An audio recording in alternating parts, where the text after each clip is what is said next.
बुनकरों की कई स्कीमें पूर्ववर्ती सरकारों ने जो दी थी, सरकारों ने, या इतना बड़ा विभाग बना हुआ हैंडलूम विभाग, वहाँ पे कई स्कीमें थी, 20-25 स्कीमें थी जो माननीय मोदी जी और योगी जी के डबल इंजन सरकार है। सारी स्कीमों का आप जाइए हैंडलूम विभाग के अंदर पता करिए, कोई भी स्कीमें इस समय लागू नहीं, केवल कागज़ के ऊपर धरातल पे काम चलता है। इतनी बड़ी सभाओं करके बुनकरों के लिए इतना बड़ा प्रोजेक्ट बना करके इन्होंने जो तो ऐलान किया, लेकिन आज हम बीजेपी सरकार से खिलाफ है, बीजेपी पार्टी से हम खिलाफ नहीं है, जो इनकी नीति है उससे खिलाफ है कि झूठ सच फराडगिरी ये सब जो होता है इससे हम नाराज हैं। ये क्रेडिट अपने ऊपर लेंगे, ये झूठों की सरकार है, ये अपने ऊपर क्रेडिट लेने का ये इनका षड्यंत्र है। ये जो चलन चला हुआ है ना कि दूसरों को चीज़ अपना इस्तेमाल करने का, ये वही है। उत्तर प्रदेश विधानसभा चुनाव में अब कुछ ही महीने शेष रह गए हैं, जिस दौरान अब ये जान लेना जरूरी है कि आखिर अलग अलग धर्म समुदाय से जुड़े लोग क्या मानते हैं, किस तरह इस सरकार के काम को देख रहे हैं, किधर उनका रुझान है और किन मुद्दों को लेके इस बार वो वोट देते हैं। इसी बात को जानने के लिए वाराणसी के बुनकर बाहुल इलाके अशफाक नगर में हम आ पहुँचे हैं, जहां पर दोपहर के वक्त में चाय की अड़ी जमी हुई है। और बनारस का एक कल्चर भी है कि लोग जब भी खाली होते हैं तो चाय पीने आते हैं अड़ियों पे और चर्चा करते हैं। इस समय कौन सी चर्चा ज़्यादा हो रही है? बस चर्चा ये चुनाव की हो रही है ज़्यादातर। अब रही गई ये बात कि अब किसके देखा जाए, क्या किया जाए, यही सब बात हो रही है। तो वही नाम बताइए। इकबाल अहमद अंसारी रुपये लाले। इकबाल जी, ये बताइए कि 4.5 साल का वक्त बीत रहा है, क्या काम किया है इस योगी सरकार ने? कुछ काम किया है? योगी सरकार ने वो काम कराया है कि फोटो स्टेट करने वाला रईस हो गया, जनता गरीब हो गया। सारी चीज़ का फोटो स्टेट दो, सारी योजना आती है, दिल्ली से चलती है, लखनऊ के बीच में सीमित हो जाती है, कोई काम नहीं। और 2 मोहल्ले या 3 मोहल्ले का बनारस के अंदर विकास करके बहुत सारा विकास कर रहे हैं। मोहल्ले बनारस में कई 100 मोहल्ले हैं, उनका काम किए ने दिखा दे हमें कोई। आप बताइए, 4.5 साल का वक्त बीत रहा है, अपना नाम बताइए और क्या कहेंगे 4.5 साल में जो काम हुए हैं? उबैदुर रहमान अंसारी, मैं बुनकरों से जुड़ा हुआ हूँ, हैंडलूम का काम करता हूँ। 4.5 सालों में योगी सरकार ने हमारे क्षेत्र, जो हमारा क्षेत्र बनारस है, जो अंदर हम लोग अशफाक नगर रेवड़ी तालाब रहने वाले हैं, और बाकी क्षेत्र मदनपुरा जैसे बजडियाँ हुआ, वहाँ देख लीजिए, वहाँ की भी सड़कें वही है। थोड़ा सा जो है मरम्मत होती है, फिर उसी तरह गड्ढा हो जाता है, फिर उसी तरह पानी जम जाता है। और यह है कि सरकार कोई भी हो, अगर काम करेगी अच्छा, और आप जनता तो आप उसको वो करेगी। जब जनता की बातों को सुना जाएगा तो जनता जो है ज़रूर। क्या मतलब इस बार कोई काम नहीं हुआ है क्या? 4.5 साल का वक्त बीत गया, कोई काम नहीं हुआ क्या?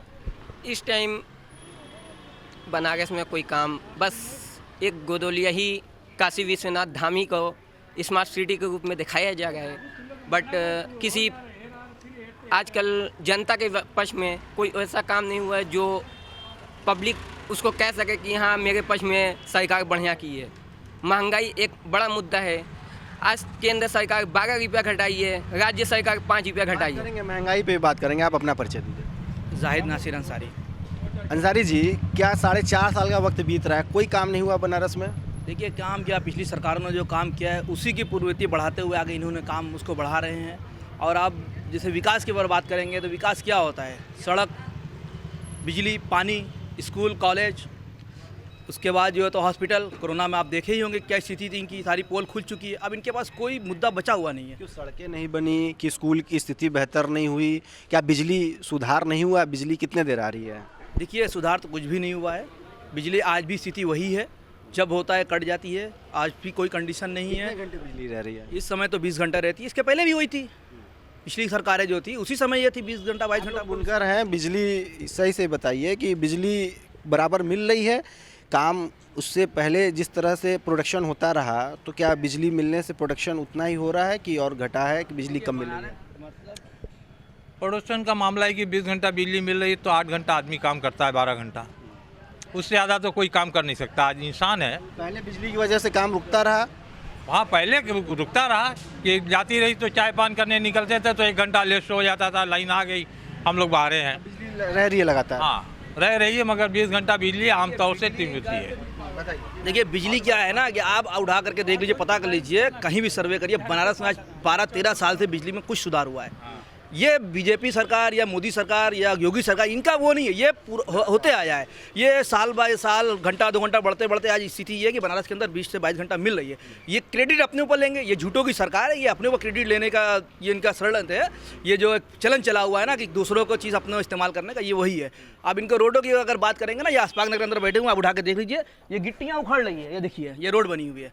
अगर इसकी मानक क्षमता का अगर हम इसको आकलन करवा देंगे ना, ये यहाँ के ठेकेदार हैं, जो मंत्री वगैरह हैं, इनको पता चल जाएगा ये किस तरीके से ये रोड बनी। कितना दिन, 8 दिन हुआ होगा इस रोड को बने हुए, और इसकी गिट्टियाँ उखड़ रही हैं। यही विकास, इसको ही विकास कहते हैं। इसको विकास नहीं कहते हैं। अब ये बताइए कि बीजेपी, जाहिर सी बात है आप लोग नाराज़ हैं, दूसरा विकल्प भी देख रहे होंगे, तो किसकी ओर देख रहे हैं या किस पार्टी की ओर ज़्यादा रुझान है? अभी कोई रुझान हम लोग का नहीं है। अभी चुनाव का ऐलान हो, चुनाव करीब हो, देखा जाए किसका मामला कैसा हो रहा है उससे। हम नाराज बीजेपी से नहीं है, हम बीजेपी सरकार से खिलाफ है। बीजेपी पार्टी से हम खिलाफ नहीं हैं, जो इनकी नीति है उससे खिलाफ है कि झूठ सच फराडगिरी ये सब जो होता है, इससे हम नाराज़ हैं। हम पार्टी से नाराज़गी हमको कोई नहीं है। सच बोलो, ईमानदारी करो, जनता तक काम करो, जनता तक सही काम हो, हम ओके साथी हैं। हम पार्टी के खिलाफ नहीं हैं। काम करें, सही करें, जनता के लिए आए अच्छे दिन आएंगे, काला धन लाएंगे, जनता तक पहुंचाएंगे। ये सब कहाँ है? कहाँ ये सारी चीज़ें हैं जो वादे किए थे पूरे हुए? बीजेपी के बाद अगर कोई विकल्प देख रहे हैं तो किसको देख रहे हैं? ऐसा है, जहाँ सरकार की बात किया जाए तो यही कहेंगे हम एक ही बात, हमारे पास ज़्यादा बातें नहीं हैं।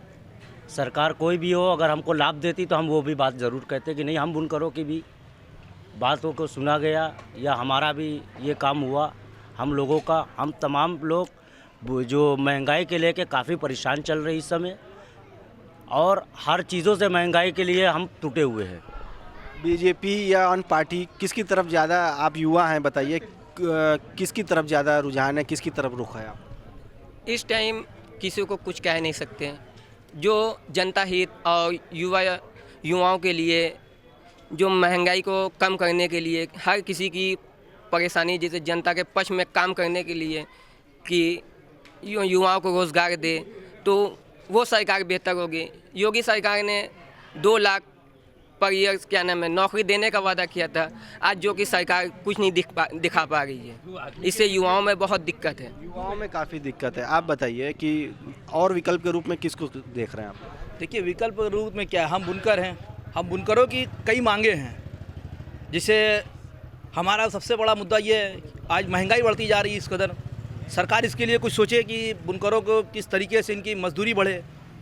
रेशम आता है, हम लोग साड़ी बनाते हैं, रेशम आता है विदेश से, चाइना से आता है, कोरिया से आता है। इस समय इतना ज़्यादा एक्साइड ड्यूटी लगा है, चाइना से आए दिन कंप्रोमाइज़ चल रहा है, लफड़ा चल रहा है, तो उसकी वजह से क्या है, आए दिन रेशम का दाम बढ़ता जा रहा है। इसके लिए बुनकरों को बहुत दिक्कतें हैं। और बुनकरों की कई स्कीमें पूर्ववर्ती सरकारों ने जो दी थी, सरकारों ने, या इतना बड़ा विभाग बना हुआ है हैंडलूम विभाग, वहाँ पे कई स्कीमें थी, 20-25 स्कीमें थी, जो माननीय मोदी जी और योगी जी के डबल इंजन सरकार है। सारी स्कीमों का आप जाइए हैंडलूम विभाग के अंदर पता करिए, कोई भी स्कीमें इस समय लागू नहीं, केवल कागज़ के ऊपर धरातल पे काम चलता है। इतनी बड़ी सभाओं करके बुनकरों के लिए इतना बड़ा प्रोजेक्ट बना करके इन्होंने जो तो ऐलान किया, लेकिन आज भी कोई। आप लोग बताइए, आप लोग भी बुनकर हैं, तो कोई काम ऐसा हो रहा है, कोई स्कीम का फ़ायदा मिल रहा है आप लोग को? जी सर, मैं तो यहाँ नहीं रहता हूँ फ़िलहाल, मैं तो दिल्ली से आया हूँ, बहुत साल हो गया छोड़े हुए बनारस। छोड़ दिया आपने? सर हकीकत बताऊँ तो यहाँ मैं देखा कि काम धाम में वैसे ही टेंशन होती है, विकास नहीं होता है, प्लस उसके बाद जो है ना यहाँ महंगाई बढ़ती जाती है, और उसके बाद जो है ना काम में जो पैसा होना चाहिए आमदनी वो बढ़ता नहीं है सर। तो इसलिए हमने बाहर निकल गए। आज 14-15 साल यहाँ पे हम बनारसी साड़ी बिनते थे सर।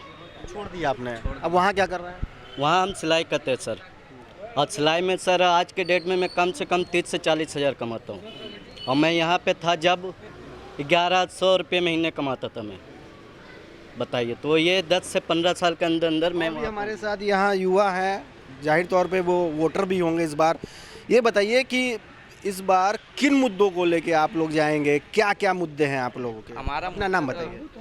हम इमरान, क्या मुद्दे हैं तुम्हारे? हमारा बेरोजगार, पढ़कर भी कुछ नहीं कर पा रहे हैं। यहाँ पे ना कोई जॉब ना कुछ, सिर्फ घोटाले पे घोटाले हो रहे हैं। तो क्या ये जॉब एक तो बड़ी समस्या है, लेकिन और क्या दिक्कत है इसके अलावा? और भी कहीं भी आप जाइए, कहीं भी कहीं भी चले जाइए, आप कहीं भी देखेंगे सभी जगह प्रॉब्लम ही प्रॉब्लम है। हर जगह करप्शन, भ्रष्टाचार और भी मतलब सभी जगह परेशानी, बेरोजगारी नहीं मिल रही, नौकरी कहीं कुछ नहीं है, सिर्फ नौकरी का झांसा दिया जा रहा है यहाँ पे। आप बताइए, आप लोग व्यापारी हैं, तो क्या इस बार किन मुद्दों को लेके वोट डालेंगे, क्या सोच रखा है? देखिए, हमारा मुद्दा तो कही है। सबसे पहला बिजली, पानी, हाउस टैक्स, इन सब चीज़ों का रेट इतना ज़्यादा बढ़ गया है कि हम लोग उससे सबसे ज़्यादा परेशान है, महंगाई की वजह से। सरकार को इन मुद्दों पे बात करनी होगी, इनको कम करना होगा। यही सब हम लोगों का मुद्दा होगा। बुनकरों का जो समस्याएं हैं उनको सुनना होगा, उनके लिए मार्केटिंग बनानी होगी, उनके धागा वगैरह का उनको इंतज़ाम करना होगा। ये चीज़ें सरकार को अपने उसमें अंडर लेनी होगी कि नहीं, बुनकरों के बिना नहीं हो सकता है। बहुत बड़ी तादाद पूरे उत्तर प्रदेश बुनकरों को लेके सरकार को आगे आना पड़ेगा और महंगाई पे कंट्रोल करना पड़ेगा। आप क्या मान रहे हैं, किन मुद्दों को लेकर जाएंगे इस बार वोट डालने? हम महंगाई के मुद्दे पर और बेरोज़गारी के युवाओं के बेरोज़गारी के मुद्दे पर वोट करेंगे। सरकार अच्छी हुई तो। आप बताइए। हम तो यही कहेंगे कि जो भी है, महंगाई अगर कम हो गई, हमारी समस्या सुधर गई, तो जो सरकार है हमें कोई दिक्कत नहीं है, रहे, उससे क्या देना है। सरकार रहे, महंगाई पे कंट्रोल कर ले और समस्याओं को खत्म करे। हाँ, और क्या बता तो दिए कि महंगाई सबसे अहम मुद्दा है। हेलो, और जो अपना ये टैक्स से लगाए हैं उत्तर प्रदेश और केंद्र सरकार, ये टैक्स अपना हटाए और हम लोग के बहाल करें। आप लोग भी सब लोग मांग रहे हैं, महंगाई सबसे बड़ा मुद्दा है। सबसे इस समय सबसे ज़्यादा अगर किसी गरीब की, बुनकर की कमर तोड़ रहा है तो महंगाई है। महंगाई सर बिल्कुल, महंगाई जो है सबसे बड़ा मुद्दा है सर। अगर आज पेट्रोल के दाम ले लो तो बहुत ज़्यादा हाई हो गए, जहाँ 60-70 रुपये लीटर मिलते थे आज 120-130 तक चल रहे हैं सर। और प्लस गैस के ले लो, जहाँ उठाते थे हम 600-700 रुपये में, आज कम से कम 1000 के आसपास चल रहे हैं सर। और तेल ले लो, सरसों का तेल, तो उसमें भी जहाँ 80 रुपये आता था लीटर, आज वो 200 रुपये लीटर है सर। तो सबसे बड़ी चीज़ है महंगाई। कमाई कुछ नहीं, महंगाई लेकिन सबसे ज़्यादा बढ़ती जा रही है सर। महंगाई एक बहुत बड़ा मुद्दा है। यहाँ पर जो चाय बेचने और जो पान है, बनारसी पान, वो बेचने वाले हमारे साथ हैं। पैसे कहाँ है लोगों के पास जो बिकेगा पान और चाय? आप तो यहाँ खड़े हैं, कैसे चाय बेचा हूँ, उसका मुनाफा कहाँ गया है? कहने का ये मतलब है, जब पैसा आएगा तब आदमी खर्चा करेगा, और जब पैसा मार्केट में नहीं है तो खर्चा क्या करेगा, आदमी खाएगा क्या? मोदी जी का कहना है वो खुद भी चाय बेचते थे, आप प्रधानमंत्री बन ये मोदी जी से मुझे बात कराइए कि वो चाय बेचते थे, जो प्रधानमंत्री वो बन गए और मुख्यमंत्री पहले बने, तो उनसे ये पूछिए कि जब मुख्यमंत्री बने तब ये आप क्यों नहीं उसमें लगाया कि मैं पहले चाय वाला था? ये प्रधानमंत्री के बनने के बाद क्यों आप बताए कि मैं चाय वाला हूँ? पहले मुझे इसकी जानकारी चाहिए। महंगाई एक बहुत बड़ा मुद्दा बता रहे हैं। महंगाई तो है ही है भाई, महंगाई कौन कर रहा है? आप भी महंगाई में, हम भी महंगाई में हैं, मगर आप जो है, आपका बना हुआ पैसा है कि आपको 1000 मिलेगा। महंगाई बढ़ गया तो आपका भत्ता बढ़ जाएगा। मेरा क्या बढ़ता है? मैं 30 रुपये किलो चीनी लेता था, आज 46 रुपया लेता हूँ, 16 रुपया मेरा मुनाफा घट गया। वो कौन देगा मुझे? तो सरकार से कहिए कि महंगाई कम कीजिए, सरकार चलेगी, नहीं तो फिर तब्दीली आएगी उसमें। तो एक बहुत बड़ा मैसेज आज अशफाक नगर कॉलोनी, जो बुनकर बाहुल इलाका है वाराणसी का, वहाँ से बुनकरों का कहना है और यहाँ जुड़े अन्य लोगों का भी कहना है कि उनको सरकार से कोई तकलीफ़ नहीं है। महंगाई पर और उनकी समस्याओं पे जो काम करेगा वो वोट उन्हीं को देंगे, चाहे सरकार किसी की भी आए। बुनकर और उनके कम्युनिटी के लोगों पे काम हो, उनके उत्थान के लिए काम हो, तब वो उनको वोट देंगे, नहीं तो वो बदलाव करेंगे। रोशन जायसवाल, वाराणसी, यूपी तक।